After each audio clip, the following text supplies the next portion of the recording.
Hi friends, welcome to నేను రమ్య. ఈరోజు ఈజీగా చికెన్ గ్రేవీ కర్రీ ఎలా చేద్దాం చూద్దాం రండి. ముందుగా ఒక బౌల్లోకి చికెన్ తీసుకొని 2 స్పూన్ల కారం పొడి, ఒక 2 స్పూన్లు ఉప్పు, ఒక స్పూను పసుపు, ఒక స్పూను అల్లం వెల్లుల్లి పేస్ట్, కొంచెం ఆయిల్, కొద్దిగా కొత్తిమీర వేసుకొని బాగా పేస్ట్ చేసుకోవాలి.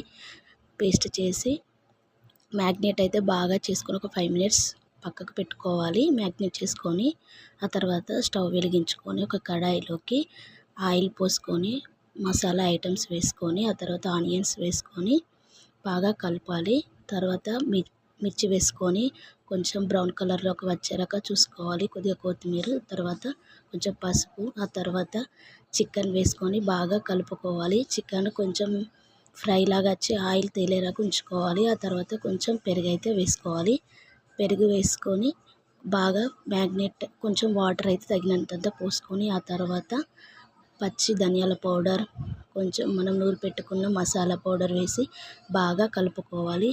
అది కొంచెం చిక్కపడేదాకా ఆయిల్ పైకి తేలేదాకా ఉంచుకొని ఆ తర్వాత కొత్తిమీర వేసుకొని సర్వ్ చేసుకొని దించుకోవడమే. అంతేనండి, ఎంతో ఈజీగా చికెన్ గ్రేవీ కర్రీ అయితే రెడీ అయిపోయింది. మీకు నచ్చినట్టయితే లైక్ చేయండి.